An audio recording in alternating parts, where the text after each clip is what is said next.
Point ನಾನು central line mark point ಕೊಡ್ತೀನಿ, ಅಲ್ಲಿ ಸಿಮೆಂಟ್ ಹಾಕ್ಬೇಕು ನೀನು.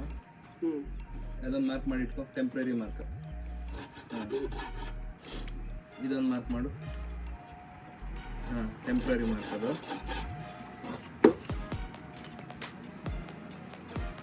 ಇದೊಂದು ಮಾರ್ಕ್, ಟೆಂಪ್ರರಿ ಮಾರ್ಕ್ ಮಾಡ್ಕೊ. ಇದು ಯಾಕೆ ಹಾಕ್ಬೇಕಂತ ಯಾಕೆ ಹಾಕ್ಬೇಕು ಹೇಳೋದನ್ನ, 2 ಫೀಟ್ ಕಾಲಮ್, ಅದು ಲೆಂತ್ ಬಂದು 2 ಫೀಟ್ ಬರುತ್ತೆ ಕಾಲಮ್ ಲೆಂತ್, ವಿಡ್ತ್ ಬಂದು 6 ಇಂಚು. ಅದಕ್ಕೆ ಅಲ್ಲಿ ಮಾರ್ಕಿಂಗ್ ಮಾಡ್ಕೊಳೋಕೆ 2 ಫೀಟ್ ಸಿಮೆಂಟ್ ಹಾಕ್ಬೇಕು. ಹಾಕಿ ಸಿಮೆಂಟ್ ಹಾಕಿವಾಗ ತೆಳ್ಳಗೆ ಹಾಕು, ದಪ್ಪ ಹಾಕ್ಬಿಡು.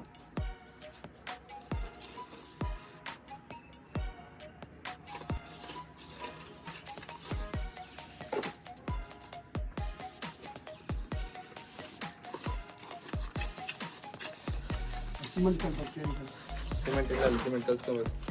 ಫೋಟೋ ಖಾಲಿ ಇಡ ಫೋಟೋ కొని ಕೊಡ್ರಾ.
ಅದು ಲೈನ್ ಹಾಕು. 2 feet centre, 12 inches centre point. ಅಷ್ಟೇ, ಪರ್ಫೆಕ್ಟ್. 3 ಕವರ್ ಆಗ್ತಿದೆಯಲ್ಲ, 3 ಪಾಯಿಂಟು. ಲೈನ್ ನೋಡಿ ಅದಕ್ಕೆ.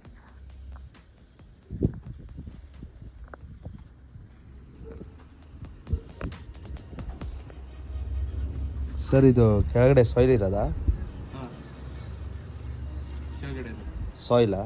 ಸಾಯಿಲ್ ಅಲ್ಲ, ಅದು ನಾವು ಫಸ್ಟ್ಗೆ ಸೋಲಿಂಗ್ ಮಾಡಿರ್ತೀವಿ. 6 ಇಂಚ್ ಸೋಲಿಂಗು 40 mm ಜಲ್ಲಿ, ಅಲ್ಲಿದೆ ನೋಡಿ 40 mm ದಪ್ಪ ಜಲ್ಲಿ ಹಾಕೋದು. 6 ಇಂಚ್ ಹಾಕ್ತೀವಿ, ಅದ್ರ ಮೇಲೆ 3 ಇಂಚ್ PCC ಹಾಕ್ತೀವಿ, ಪ್ಲೇನ್ ಸಿಮೆಂಟ್ ಕಾಂಕ್ರೀಟ್ ಅಂತಾರಲ್ಲ, PCC ಹಾಕ್ತೀವಿ. ಅದು ಸ್ವಲ್ಪ ಮಣ್ಣೆಲ್ಲ ಕ್ಯೂರಿಂಗ್ ಮಾಡೋ ಟೈಮಲ್ಲಿ ಮಣ್ಣೆಲ್ಲ ಬಿದ್ದಿರೋದು, ಅದನ್ನೆಲ್ಲ ನೀಟಾಗಿ ಕ್ಲೀನ್ ಮಾಡ್ಕೊಂಡಿದ್ದೀವಿ. ಅದಕ್ಕೆ ಈ ಸಾಯಿಲನ್ನೆಲ್ಲ ದೂರ ಮಾಡ್ಕೊಬೇಕು. ನಮ್ದು ಎಕ್ಸ್ಕವೇಷನ್ ಸಾಯಿಲ್ ಎಲ್ಲ ನೋಡಿ ಎಲ್ಲ ಹಾಕಿದ್ದೀವಿ ನೋಡಿ, JCB ಮತ್ತು ಇದು ಟ್ರ್ಯಾಕ್ಟರ್ ಕಳಿಸ್ಬಿಟ್ಟು ಎಲ್ಲ ದೂರ ಹಾಕ್ಸಿದ್ದೀವಿ.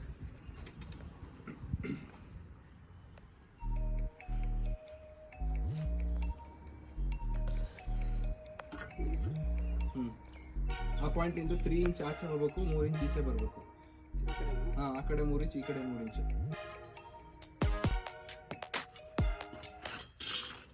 ಇವಾಗ ನಾವು ಈ 3 ಡಾಟ್ಸ್ ತಗೊಂಡ್ವಿ, ಮೇಲಿಂದ ತಗೊಂಡ್ವಲ್ಲ. ಇದರ ನಂತರ ಈಗ 6 ಇಂಚ್ ವಿಡ್ತ್ ಬರುತ್ತೆ, ನಮ್ದು ವಾಲ್ ಬಂದು 6 ಇಂಚು. ಸೊ ಅದಕ್ಕೆ ಕಾಲಮ್ 6 ಇಂಚಸ್ ಹಾಕೊಂತೀವಲ್ಲ, ಸೊ ಅದಕ್ಕೆ ಇಲ್ಲಿ 3 ಇಂಚಸ್ನ ಪಾಯಿಂಟ್ ಮಾಡ್ಕೊಬೇಕು. ಇದು ನಮಗೆ ಪಾಯಿಂಟ್ ನಾವು ಮಾಡ್ಕೊಂಡಿರೋದು. ಸೊ ಇದು ಎಲ್ ಆ್ಯಂಗಲಲ್ಲಿ ನಮಗೆ 90 ಡಿಗ್ರಿ ಕರೆಕ್ಟಾಗಿ ಬರುತ್ತೆ. ಸೊ ಇಲ್ಲಿ 3 ಇಂಚಸ್ ಇಟ್ಕೊಂಡ್ರೆ ಇವಾಗ 90 ಡಿಗ್ರಿ, ಇದು 90 ಡಿಗ್ರಿ. ಎಲ್ ಆ್ಯಂಗಲ್ ಬಂದು ಮೇಸನ್ ಸ್ಕ್ವೇರ್ ಅಂತಾರೆ ಇದಕ್ಕೆ. ಇದು 90 ಡಿಗ್ರಿ ಇರುತ್ತೆ. ಸೊ ಇದನ್ನು ನಾವು ಇಲ್ಲಿ 3 ಇಂಚಸ್, ನಮ್ಗೆ 6 ಇಂಚ್ ಬೇಕು, 3 ಇಂಚಸ್ನ ಈ ಸೆಂಟ್ರಲ್ ಲೈನಿಂಗ್ ಮಾಡ್ಕೊಂಡ್ರೆ ಆ ಕಡೆ 3 ಇಂಚ್, ಈ ಕಡೆ 3 ಇಂಚಸ್ ಆಗುತ್ತೆ.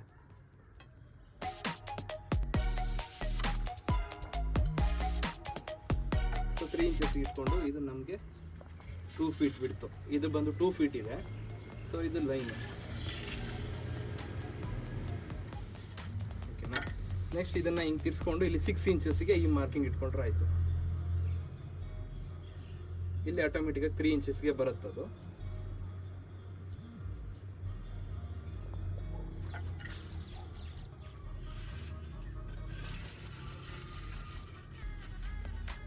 ಇದು ಇವಾಗ ಕಾಲಮ್ ಕೂರೋ ಜಾಗ, ಇಲ್ಲಿ ಕಾಲಮ್ ಕೂತ್ಕೊಳ್ಳುತ್ತೆ. ಇದು ನಾವು ಮಾರ್ಕಿಂಗಿಗೆ ಸೆಂಟ್ರಲ್ ಲೈನನ್ನು ನಾವು ಹಾಕೊಂಡಿರೋದು. ಇದು ನಮಗೆ ಬೇಕಾಗಿಲ್ಲ ಇವಾಗ, ಇದು ಮಾರ್ಕಿಂಗ್ ಮಾಡೋವರೆಗೆ ಮಾತ್ರ ಇಟ್ಕೊಳ್ಳೋದು. ಅದಾದ ನಂತರ ಇದನ್ನು ತೆಗೆದ್ಬಿಡೋದು ಅಷ್ಟೇ. ಇಲ್ಲಿ ಇವಾಗ ಕೂತ್ಕೊಳ್ಳುತ್ತೆ, ಕಾಲಮ್ ಕೂತ್ಕೊಳ್ಳುತ್ತೆ. ಇದು ಇವಾಗ ಕಾಲಮ್ ಪ್ಲೇಸಿಂಗು. ಇದಕ್ಕೆ ಪೆಡೆಸ್ಟಲ್ ರಾಡ್ ಬರುತ್ತೆ. ಪೆಡೆಸ್ಟಲ್ ರಾಡ್ ಬಂದು ಅವರು ಈ ಬಾಕ್ಸಿಂದ ಇದು ಮೇನ್ ಕಾಲಮ್ ಕೂರಿಸ್ಕೊಂಡು ಅದ್ರ ಆಚೆಗಡೆಗೆ ಆಮೇಲೆ ಹಾಕೊತಾರೆ. ಇದರಿಂದ ಬಿಡ್ತು ಜಾಸ್ತಿ ಬರುತ್ತೆ ಅಷ್ಟೇ. ಹೊರಗಡೆಯಿಂದ ಮಾಡಿ ಬರ್ತೀವಲ್ಲ, ಅದನ್ನ ಕ್ರಾಸ್ ಚೆಕ್ ಮಾಡೋದಕ್ಕೆ ಇದು ಮ್ಯಾಂಡೇಟ್ರಿ ಅಂತಲ್ಲ, ನೀವು ನಿಮ್ಮ ಮೇಲೆ ಕಾನ್ಫಿಡೆನ್ಸ್ ಇದ್ರೆ ನೀವು ಚೆಕ್ ಮಾಡಬೇಕಾಗಿಲ್ಲ. ಬಟ್ ಇನ್ನೊಂದ್ಸರಿ ಚೆಕ್ ಮಾಡ್ತೀರಾ ಅಂದರೆ ಫೈನಲ್ ಆಗಿ ಈ ಥ್ರೆಡ್ಡಿಗೆ ಇನ್ನೊಂದ್ಸರಿ ಕ್ರಾಸ್ ಚೆಕ್ ಮಾಡಬೇಕು. ಸೊ ಕ್ರಾಸ್ ಚೆಕ್ ಮಾಡಿದರೆ ಆ ಸೆಂಟ್ರ್ ಲೈನಿಗೆ ಅವಾಗ ಮಾರ್ಕಿಂಗ್ ಇದ್ದ ಲೈನಿಗೆ ಇರಬೇಕು ಅದು. ಸೊ ಅಲ್ಲಿದೆ ಅಂತಂದರೆ ಕರೆಕ್ಟ್ ಆಗಿದೆ ಅಂತ. ಸರ್ ಇದು ಲೈನ್ ಹೆಂಗೆ ತೊಗೊಂಡ್ರಿ ಸರ್ ನೀವು? ಇದು ಲೈನ್ ಬಂದು ನಮಗೆ ಸ್ಟ್ರಕ್ಚರಲ್ ಇಂಜಿನಿಯರ್ಸ್ ಅವರು ಕೊಡ್ತಾರೆ. ಸೆಂಟ್ರಲ್ ಲೈನ್ ಮಾರ್ಕಿಂಗ್ ಅಂತ ಫೂಟಿಂಗ್ ಡಿಸೈನ್ ಮಾಡ್ತಾರಲ್ಲ, ನಮ್ದು ಫಸ್ಟ್ ಫ್ಲೋರ್ ಪ್ಲಾನ್ಸ್ ಆಗುತ್ತೆ. ಫ್ಲೋರ್ ಪ್ಲಾನ್ಸ್ ಆದ ತಕ್ಷಣ ನೆಕ್ಸ್ಟ್ ಏನು ಮಾಡ್ತೀವಿ, ಅದನ್ನು ಸ್ಟ್ರಕ್ಚರಲ್ ಅನಾಲಿಸಿಸಿಗೆ ಕಳಿಸ್ತೀವಿ. ಸ್ಟ್ರಕ್ಚರಲ್ ಅನಾಲಿಸಿಸ್ ಅವರು ಅದನ್ನ ಎಲ್ಲ ಪಾಯಿಂಟ್ಸ್ ಎಲ್ಲ ಬರುತ್ತೆ, ಕಾಲಮ್ ಎಲ್ಲ ಹಾಕಬೇಕು, ಕಾಲಮಿಗೆ ಡೆಪ್ತ್, ಫೂಟಿಂಗ್ ವಿಡ್ತ್ ಎಷ್ಟಿರಬೇಕು, ಡೆಪ್ತ್ ಎಷ್ಟಿರಬೇಕು, ಅವೆಲ್ಲ ಡೀಟೇಲ್ಸ್ ಅವ್ರು ಕೊಡ್ತಾರೆ. ಅವ್ರು ಅದ್ರ ಕೊಡೋ ಜೊತೆಗೆ ಇದ್ರ ಸೆಂಟ್ರಲ್ ಲೈನ್ ಕೂಡ ನಮ್ಗೆ ಕೊಡ್ತಾರೆ. ನೋಡಿ ಈಗ ಫುಲ್ ನೋಡಿ, ಇಲ್ಲಿ ಒಂದು ಬ್ಲೂ ಕಲರ್ ಲೈನ್ ಹಾಕೊಂಡಿದ್ದೀವಿ. ಈ ಗೋಡೆಯಲ್ಲಿ ನೋಡಿ ಮೂರು ಆಣಿ ಹೊಡೆದಿದ್ದೀವಿ. ಬ್ಲೂ ಕಲರು, ರೆಡ್ ಕಲರು, ಈ ಕಡೆ ಮತ್ತೆ ಅಗೇನ್ ಬ್ಲೂ ಕಲರ್ ಹಾಕೊಂಡಿದ್ದೀವಿ. ಇದು ಸೆಂಟ್ರಲ್ ಲೈನ್ ಮಾರ್ಕಿಂಗ್ ಫುಲ್ ಎಲ್ಲ ಕಡೆ ಹಾಕೊಂಡಿರ್ತೀವಿ. ಇದನ್ನ ನಾವು ಹೆಂಗೆ ಹಾಕೊತೀವಿ ಅಂತಂದರೆ, ಫಸ್ಟ್ ಬಂದು ಒಂದು ಬೇಸ್, ಈಗ ಸೈಡ್ ಡೈಮೆನ್ಷನ್ ಇರುತ್ತಲ್ಲ, ಸೈಡ್ ಡೈಮೆನ್ಷನ್ಗೆ ನಾವು ಒಂದು ರೆಫರೆನ್ಸ್ ಲೈನ್ ಹಾಕೊತೀವಿ. ಸೈಡ್ ಬಾರ್ಡರ್ ಇರುತ್ತಲ್ಲ, ಈಗ 30-40 ಸೈಟ್ ಅಂತಂದರೆ 40 ಲೆಂತಲ್ಲಿ ಅದು ಅವ್ರದ್ದು ಬಾರ್ಡರ್ ಕರೆಕ್ಟ್ ಆಗಿದೆ ಅಂತಂದರೆ 40 ಲೆಂತಲ್ಲಿ ನಾವು ಒಂದು ರೆಫರೆನ್ಸ್ ಲೈನ್ ಹಾಕೊತೀವಿ. ಅದು ಈಗ ಇಲ್ಲಿ ಬಂದು ಹತ್ರ ತೋರಿಸ್ತೀನಿ. ಇದು ಇವಾಗ ನಾವು ಹಾಕೊಂಡಿರೋದು 40 ಫೀಟ್ ಈ ಲೈನ್ ತೋರಿಸಿರೋಕೆ. ಇದು 40 ಫೀಟ್ಗೆ ನಮ್ಮದು ರೆಫರೆನ್ಸ್ ಲೈನ್. ಯಾಕಂದರೆ ಇದು ಸೈಟ್ ಬಾರ್ಡರ್ ಪಕ್ಕದ ಕಲ್ಕುಚ್ಚೆ ಕಾಣಿಸ್ತಾ ಇದೆಯಲ್ಲ, ಅದು ಬಂದು ಪಕ್ಕ ಸೈಟ್ ಅವರದ್ದು. ಸೊ ಅದರಿಂದ ನಾವು ರೆಫರೆನ್ಸ್ ಮಾಡಿಕೊಂಡು ಸ್ಟ್ರಕ್ಚರಲ್ ಡ್ರಾಯಿಂಗ್ ಪ್ರಕಾರ ನಾವು ಸೆಂಟ್ರಲ್ ಲೈನ್ ರೆಫರೆನ್ಸಿಗೆ ಹಾಕೊಂಡಿದ್ದೀವಿ. ಇದು ಹಾಕಿದ ನಂತರ ನೆಕ್ಸ್ಟ್ ಏನು ಮಾಡಬೇಕು ಅಂತಂದರೆ, ಈ ಕಡೆನೂ ನಾವು ಒಂದು ಲೈನ್ನ ಟೆಂಪ್ರರಿ ಹಾಕೋತೀವಿ. ಇದು ಬಂದು ಮೇನ್ ಲೈನು, ಪರ್ಮನೆಂಟ್ ಲೈನ್ ಹಾಕೊಂಡಿರೋದು. ಇದಾದ ನಂತರ ಈ ಬ್ಲೂ ಲೈನ್, ಈ ಲೈನ್ ಕಾಣಿಸ್ತಿದೆಯಲ್ಲ, ಈ ಲೆಂತಲ್ಲಿ ಹೋಗಿರೋದು, ಇದು ಟೆಂಪ್ರರಿಯಾಗಿ ಅಲ್ಲೊಂದು ಹಾಕೊತೀವಿ. ಅದಾದ ನಂತರ ಒಂದೇ ಸೆಕೆಂಡು, ಆಗಲೇ ನಾನು ನಿಮ್ಗೆ ಹೇಳ್ದಂಗೆ ಈ ಮೇಸನ್ ಸ್ಕ್ವೇರ್ ತೊಗೊತೀವಿ. ಮೇಸನ್ ಸ್ಕ್ವೇರ್ ತೊಗೊಂಡು ನಮಗೆ ಇದು ಪರ್ಮನೆಂಟ್ ಲೈನು, ಇದು ನಮ್ಮದು ರೆಫರೆನ್ಸ್ ಲೈನ್. ರೆಫರೆನ್ಸ್ ಲೈನಿಗೆ ಯಾವತ್ತು ಶಾರ್ಟ್ ಡೈಮೆನ್ಷನ್ಸ್ ತೊಗೊಬೇಕು. ಅದು ಪಕ್ಕ ಇರುತ್ತಲ್ವ, ಅದಕ್ಕೆ ಶಾರ್ಟರ್ ಡೈಮೆನ್ಷನ್ಸ್ ತೊಗೊಬೇಕು. ಲೆಂತ್ ಜಾಸ್ತಿ ಇರುತ್ತಲ್ಲ, ಅದನ್ನು ನಾವು ಎಲ್ಲಿ ಮಾರ್ಕಿಂಗ್ ನೆಕ್ಸ್ಟ್ ಮಾಡ್ಕೊಬೇಕು ಆ ಲೈನಿಗೆ ನಾವು ಲೆಂತ್ ಜಾಸ್ತಿ ಇರೋದು ತೊಗೊತೀವಿ. ಅದನ್ನು ಯೂಶ್ವಲಿ ಕೆಲವ್ರು ಏನು ಮಾಡ್ತಾರೆ ಅಂತಂದರೆ, ನಾರ್ಮಲಿ ಹಾಗೆ ನಾನು ಇಲ್ಲಿ ತೋರಿಸ್ತೀನಿ ಬನ್ನಿ ಬೇಕಿದ್ರೆ. ಯೂಶ್ವಲಿ ಬೇರೆಯವ್ರು ಏನು ಮಾಡ್ತಾರೆ ಅಂತಂದರೆ, ಈ ಥರ ರ್ಯಾಂಡಮ್ ಆಗಿ ಈಗ ಮೇಸನ್ಗಳೆಲ್ಲ ಇರ್ತಾರಲ್ವ, ಅವ್ರು ಹೆಂಗೆ ಮಾಡ್ತಾರೆ ಅಂದರೆ ನಾರ್ಮಲ್ ಆಗಿ ಹಿಂಗೆ ಇಟ್ಕೊಂಡು ನೋಡ್ತಾರೆ, ಹಾಂ ಸರ್ ಪಕ್ಕ ಇದೆ ಅಂತಾರೆ. But this is not the way of marking. ಹಿಂಗೆ ಮಾಡಿದರೆ ಸ್ವಲ್ಪ ಕೈ ಹೀಗೆ ವೈಬ್ರೇಷನ್ ಆಯಿತು ಅಂತಂದರೆ ರಾಂಗಾಗಿ ಬಂದುಬಿಡುತ್ತೆ. ಅದಕ್ಕೆ ಬೆಟರ್ ಐಡಿಯಾ ಏನು ಮಾಡಬೇಕು ಅಂದರೆ, ಈ ಥರ ನಾವು ಒಂದು ಕಲ್ಲು ಇಟ್ಕೊಬೇಕು ನೀಟಾಗಿ. ಆ ಲೈನ್ ಟಚ್ ಆಗಬಾರ್ದು, ಸ್ವಲ್ಪ ಗ್ಯಾಪ್ ಇರೋ ಥರ ಕಲ್ಲು ಇಟ್ಕೊಬೇಕು. ಅದು ಇಟ್ಕೊಂಡು ನೆಕ್ಸ್ಟ್ ಈ ಥರ ಕಲ್ಲು ಮೇಲೆ ನಾವು ಇಡಬೇಕು. ಬ್ಲಾಕು, ಕಲ್ಲು ಯಾವುದಾದ್ರೂ ಆಗ್ಬೋದು. ಕಲ್ಲು ಮೇಲೆ ನಾವು ಹಿಂಗೆ ಇಟ್ಟವಾಗ ನೋಡಿ, ಇದು ಕರೆಕ್ಟಾಗಿ ಬ್ಯಾಲೆನ್ಸ್ ಆಗಿ ನಮ್ಗೆ ಸಿಗುತ್ತೆ. ಸೊ ಇದನ್ನು ಈ ಕಾರ್ನರ್ ನೋಡಿ, ಇವಾಗ ಕಾರ್ನರ್ ಈ ಲೈನ್ ಕರೆಕ್ಟಾಗಿ ಸ್ಟ್ರೈಟ್ ಆಗಿದೆ, ಹೌದಾ? ಈ ಸ್ಟ್ರೈಟ್ ಲೈನಿಗೆ ಇದನ್ನು ನೆಕ್ಸ್ಟ್ ಏನು ಮಾಡಬೇಕು, ಈ ರೆಫರೆನ್ಸನ್ನು ಇದು ಆ ಕಡೆ ಲೈನ್ ಏನಾದರೂ ಆಚೆ ಈಚೆ ಇದ್ದರೆ ಆ ಪಾಯಿಂಟ್, ಲಾಸ್ಟ್ ಎಂಡ್ ಪಾಯಿಂಟನ್ನು ನಾವು ಸ್ವಲ್ಪ ಶಿಫ್ಟ್ ಮಾಡ್ಕೊಬೇಕು. ಎಷ್ಟಕ್ಕೆ ಬೇಕಾಗುತ್ತೆ ನೋಡಿ ಶಿಫ್ಟ್ ಮಾಡ್ಕೊಬೇಕು. ಇದು ಮೇನ್ ಪಾಯಿಂಟ್. ಇದು ಈ ಪಾಯಿಂಟ್ ರೆಫರೆನ್ಸ್. ಇದೀಗ 2 ಲೈನ್ ಬಂದು ನಮ್ಮದು ಪಕ್ಕ ಆಗುತ್ತೆ. ಇದು ಈ line first reference line perfect ಆಯಿತು. ಇವಾಗ ನಾವು 90 ಡಿಗ್ರಿ ತೊಗೊಂಡ್ವಿ. ಈಗ 90 ಡಿಗ್ರಿ ಅಂದರೆ ಡಯಾಗ್ನಲ್ ಬರುತ್ತೆ. ಸೊ ಡಯಾಗ್ನಲ್ ತೊಗೊಂಡಾಗ 90 ಡಿಗ್ರಿ ಈ ಲೈನ್ ಪಕ್ಕ ಆಯಿತು. ಈ ಲೈನ್ ಪಕ್ಕ ಆದ ನಂತರ ನಮಗೆ ಡ್ರಾಯಿಂಗಲ್ಲಿ ಇರೋ ಪ್ರಕಾರ ಈ ಲೈನನ್ನು ರೆಫರೆನ್ಸ್ ತೊಗೊಂಡು ನೆಕ್ಸ್ಟ್ ನಾವು ಈಚ್ ಡೈಮೆನ್ಷನಲ್ಲಿ ತೊಗೊಂಡು ಹೋಗಬೇಕು. ನೆಕ್ಸ್ಟ್ ನೋಡಿ, ನಮಗೆ ನೆಕ್ಸ್ಟ್ ಇದು ಬಂದು 10 ಫೀಟ್ 6 ಇಂಚಸ್ಗೆ ಕೊಟ್ಟಿದ್ದಾರೆ. ಅಲ್ಲಿಂದ ಇಲ್ಲಿಗೆ 10 ಫೀಟ್ 6 ಇಂಚಸ್ ತೊಗೊಳ್ಳೋದು. ಆ ರೆಫರೆನ್ಸ್ ಲೈನಿಂದ 10 ಫೀಟ್ 6 ಇಂಚಸ್ಗೆ ಇಲ್ಲಿ ತೊಗೊಳ್ಳೋದು. ಅದೇ ಥರ ಆ ಕಾರ್ನರಿಂದ ಕೂಡ ಅಷ್ಟೇ, ಆ ಕಾರ್ನರಿಂದ 10 ಫೀಟ್ 6 ಇಂಚಸ್ಗೆ ಇಲ್ಲಿ ತೊಗೊಳ್ಳೋದು. ಸೊ ಅದೇ ಥರ ನೆಕ್ಸ್ಟ್ ಇದು ಬಂದು 4 ಫೀಟ್ 6 ಇಂಚಸ್ ನಮ್ಮದು ಡೈಮೆನ್ಷನ್ ಸ್ಟ್ರಕ್ಚರಲ್ ಡ್ರಾಯಿಂಗ್ ಪ್ರಕಾರ 4 ಫೀಟ್ 6 ಇಂಚಸ್ಗೆ ಈ ಲೈನಿಂದ 4 ಫೀಟ್ 6 ಇಂಚಸ್ ತೊಗೊಳ್ಳೋದು. ಹಾಗೆ ನೆಕ್ಸ್ಟ್ ಯಾವ ಥರ ಇದೆ ನೆಕ್ಸ್ಟ್ ಅದನ್ನು ಮಾರ್ಕಿಂಗ್ ಮಾಡ್ಕೊಂಡು ಹೋಗೋದು. ಇದೆಲ್ಲ ಆದ ತಕ್ಷಣ ನೆಕ್ಸ್ಟ್ ಫೈನಲ್ ಸ್ಟೆಪ್ಪಲ್ಲಿ ಏನು ಮಾಡಬೇಕು ಅಂದರೆ, ನಾವು ಡಯಾಗ್ನಲ್ ನೋಡಬೇಕು. ಡಯಾಗ್ನಲ್ ನೋಡೋದು ಅಂತಂದರೆ ಈ ಕಾರ್ನರ್ ಇದೆಯಲ್ವಾ, ಈ ಕಾರ್ನರಿಂದ ಆ ಎಂಡ್ ಕಾರ್ನರು ಆಪೋಸಿಟ್ ಕಾರ್ನರ್ಗೆ, ಸೊ ಆ ಕಾರ್ನರ್ಗೆ ಮೆಜರ್ಮೆಂಟ್ ತೊಗೋಬೇಕು. ಸಮಥಿಂಗ್ ನಮಗೆ ಇದು ಬಂದು 45 ಫೀಟ್ 9 ಇಂಚಸ್ ಬಂದಿದೆ ಈ ಡಯಾಗ್ನಲ್ ಲೆಂತು.